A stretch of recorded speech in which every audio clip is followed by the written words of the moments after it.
Dios le da al hombre cuando se lleva a cabo la creación del ser humano. La expresión es imagen y semejanza. Y refleja, es decir, esta expresión refleja un carácter de pacto. Vamos a ver por qué. Primero voy a leer el texto. Fíjense cómo dice. Y dijo Dios, hagamos al hombre a nuestra imagen conforme a nuestra semejanza y señoree en los peces del mar, en las aves de los cielos, en las bestias, en toda la tierra y en todo animal que se arrastra sobre la tierra. El que sigue, por favor, ven.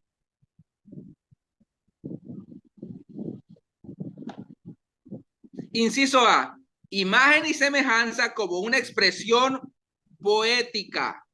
¿Sí? El hermano Ben ya nos había mencionado anteriormente que Génesis capítulo 1 en realidad es un poema, que no lo podemos entender como un relato histórico, y dio todo el argumento y la validación de por qué. ¿Sí? No vamos a entrar nosotros en eso porque no estamos hablando de eso. Sin embargo, aquí entendemos y asumimos que esta expresión, imagen y semejanza, es una expresión poética que refleja algo, que quiere decir algo. Sí, tengo una cita de Desmond y Baker que dice lo siguiente. Una inscripción bilingüe en asirio y arameo que data del siglo IX antes de Cristo y procede del norte de Siria, incluye estas dos expresiones, imagen y semejanza, que en la versión aramea se deletrea igual que en hebreo. La versión acadia traduce ambos términos con la misma palabra estatua.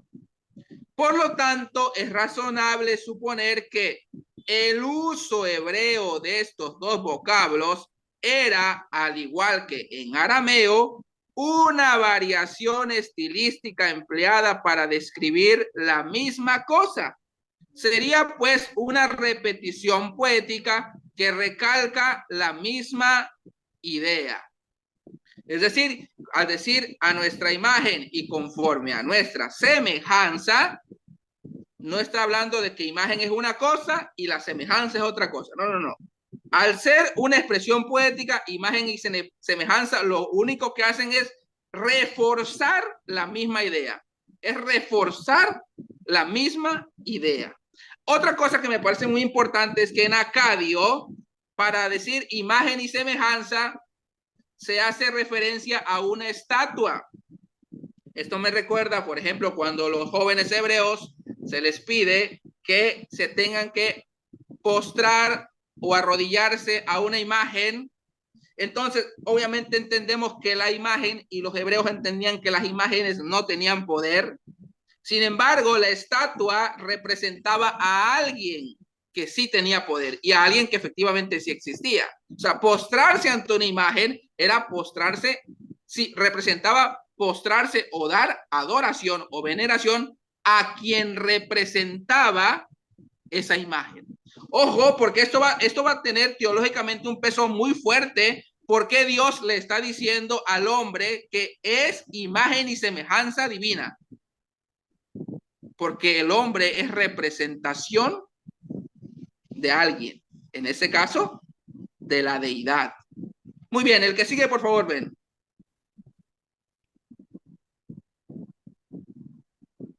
Inciso B, imagen y semejanza como expresión de gobierno sobre la creación. Y fíjense cómo dice Génesis, y señoré en los peces del mar, en las aves de los cielos, en las bestias, en toda la tierra, en todo animal que se arrastra sobre toda la tierra. Ojo, porque el señorío que Dios está colocando sobre Adán es sobre todo, abarca todo. Fíjense lo que dice Gentry y Wellum. La imagen de Dios allí se refiere a la función del rey y no su apariencia física. Cuando dice imagen y semejanza, no quiere decir que Dios tiene dos ojos, que Dios tiene una oreja igual que la mía y que se parece a mí físicamente. No. Está hablando de la función que representa, en este caso, Adán. Por lo tanto, la función del hombre y su señorío sobre la creación es lo que separa al hombre de los animales. La imagen divina hace del hombre el representante de Dios en la tierra. La exégesis cuidadosa indica a continuación que la función de gobernar es un resultado de ser hecho a la imagen divina. En el texto, primero se le da un estatus al hombre. Es hecho, pero no solamente hecho, sino hecho con un propósito. Es hecho a imagen y semejanza y como consecuencia de esa imagen y semejanza divina que hay en el hombre, ahora se le entrega un señorío. Y vamos a ir viendo cómo estas características, estas funciones del hombre se van a ir entendiendo en términos de pacto. El que sigue, por favor, ver.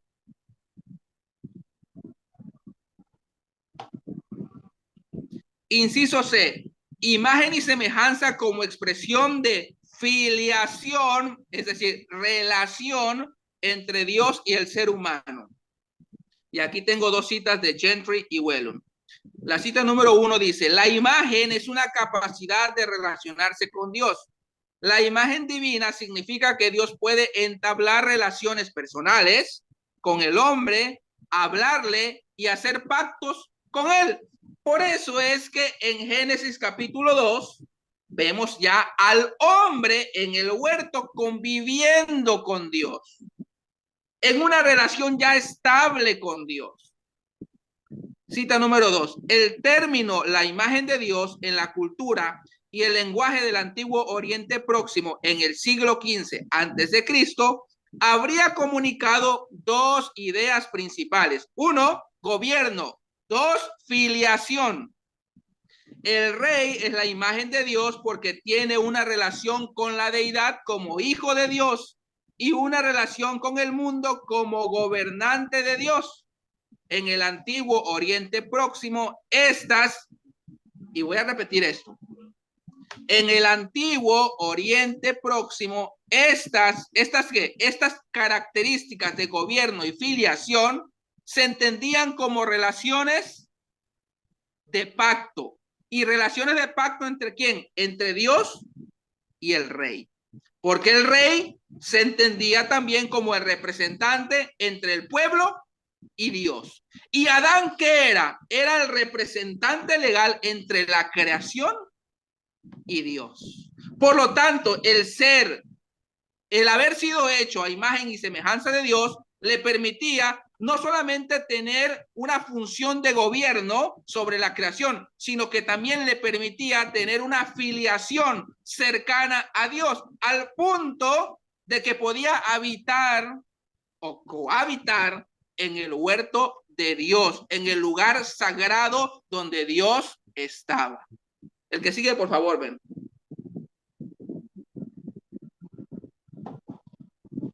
Inciso D. Imagen y semejanza como expresión de ser un representante de Dios en la creación. Gentry y Whelan nos dicen lo siguiente. El epíteto o título descriptivo del rey egipcio como una estatua viviente de tal o cual Dios, era algo común en Egipto desde el año 1630 a.C. en adelante, y por lo tanto era bien conocido por los israelitas. Es decir, que esta expresión imagen y semejanza era una expresión conocida culturalmente por los escritores. Es decir, que el escritor que escribió Génesis colocó esa expresión imagen y semejanza con un propósito especial. Sabía lo que estaba escribiendo. En el pensamiento egipcio, el rey es la imagen de Dios, porque es el hijo de Dios. Y esto se pone aún más interesante, porque esta idea de entender a Adán como hijo de Dios, aún en el Nuevo Testamento lo vamos a encontrar. En el pensamiento egipcio, el rey es la imagen de Dios porque es el hijo de Dios. El énfasis no está en la apariencia física, más bien el comportamiento del rey refleja el comportamiento de Dios. La imagen refleja los rasgos de carácter de Dios. En el antiguo Oriente Próximo, dado que el rey es la estatua viviente de Dios, Él representa al Dios en la tierra. Decir que Adán es imagen, Adán y Eva es imagen y semejanza divina, coloca al hombre en un estatus de hijo de Dios, de representante de Dios, de tener una filiación, una cercanía con Dios.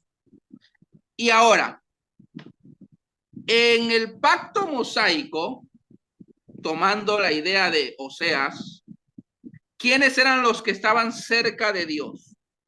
¿Quiénes eran aquellos que podían entrar al lugar santísimo donde estaba la presencia de Dios? Pues solamente los sacerdotes podían entrar al lugar santo. Y esto nos da a entender que en el Génesis, en la creación, Adán lleva un papel sacerdotal.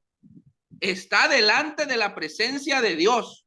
Tiene acceso a la presencia de Dios. Se entiende cómo vemos esa similitud con el pacto mosaico. El que sigue, por favor, ven.